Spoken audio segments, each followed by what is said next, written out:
ये श्लोक बड़े अद्भुत हैं।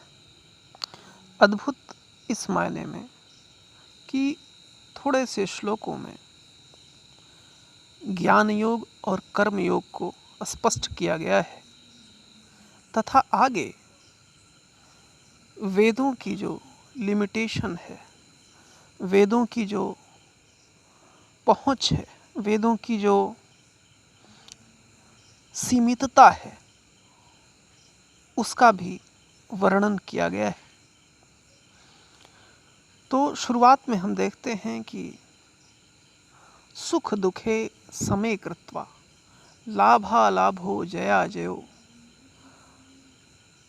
यानी अर्जुन से कह रहे हैं भगवान कृष्ण कि सुख और दुख को समान समझे, लाभ और हानि को समान समझे, जय और पराजय को समान समझे। तो यह जो समान समझना है, यह कोई थोपी हुई बात नहीं है, यह बिल्कुल तथ्यपरक बात है। जैसे जहाँ आपकी लाभ की दृष्टि होती है, वहीं पर आपको हानि का दर्शन भी होता है, जिनसे आपको बड़ा आनंद और बड़ी चित्त प्रसन्नता होती है, एक समय पर वहीं से दुख की नदियाँ निकलती हैं।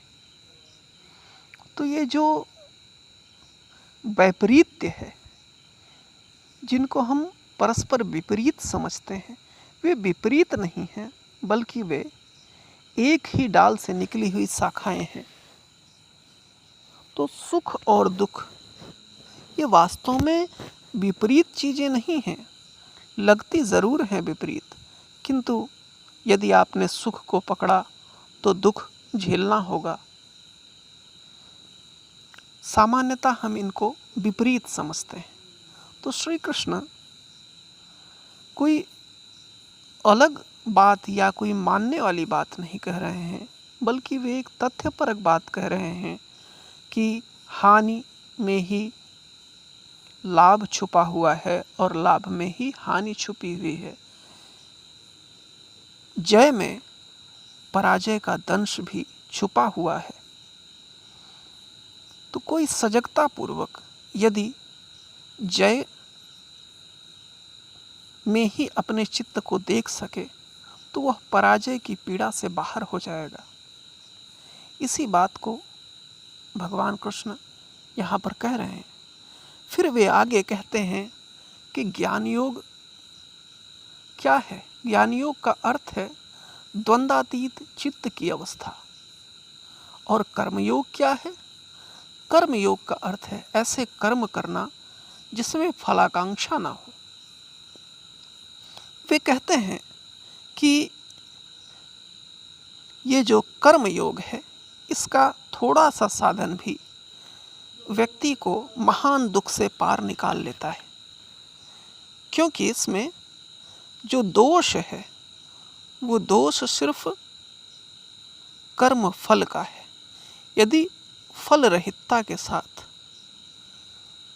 फल की कामना से रहित होकर यदि कर्म किया जाए, तो व्यक्ति का वह कर्म कर्म न होकर कर्म योग कहलाता है और व्यक्ति सर्वथा मुक्त अनुभव करता है।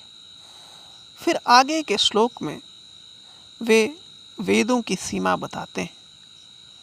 अक्सर आप देखते होंगे कि वेदों की बड़ी महिमा का गान किया जाता है, लेकिन यहाँ पर भगवान कृष्ण कहते हैं कि वेद जो है वे सिर्फ स्वर्ग की प्राप्ति के मार्ग बताते हैं, और जो वेद मार्ग के प्रवर्तक हैं वे ऐश्वर्य और कामनाओं को चाहने वाले हैं।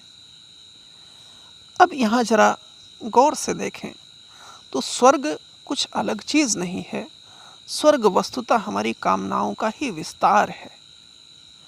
तो यदि आप किसी कर्म को करके स्वर्ग की इच्छा करते हैं, यानी अपनी कामनाओं को ही आप विस्तृत करते हैं, तो एक समय ऐसा आएगा कि वे कामनाएं अपने उत्तुंग शिखरों पर पहुंचेंगी और फिर से घाटियों में उतरना होगा। जैसे किसी भी पर्वत का शिखर होता है और उसके ठीक नीचे उसकी खाई होती है, घाटी होती है, ठीक इसी प्रकार से आनंद की कितनी भी चरमावस्था हो, जितनी ज़्यादा चरमावस्था होगी, दुख की उतनी ही गहन घाटियाँ नज़दीक ही मिलेंगी। इसलिए जो लोग स्वर्ग की कामना करते हैं वे अंततः नरक का मार्ग निर्मित कर लेते हैं। और भगवान कृष्ण एकदम स्पष्ट शब्दों में कहते हैं कि वेद जो है वो त्रिगुणों का विस्तार है। उसमें कुछ सत्व की बातें हैं, कुछ रजस की बातें हैं और कुछ तामसिक बातें हैं, और यह दुनिया इन्हीं से बनी हुई है। इसलिए वे अर्जुन को प्रेरणा देते हैं कि अर्जुन इस त्रैगुण्य से, इस तीनों गुणों के चक्कर से, इस माया जाल से बाहर हो जाए। तो आप इस दृष्टि से कि ताकि अगर इन श्लोकों को देखेंगे तो नवीन चिंतन का मार्ग खुलेगा और आपके जीवन में एक नई सुबह, एक नए सवेरे का सूत्रपात हो सकेगा। बहुत बहुत धन्यवाद।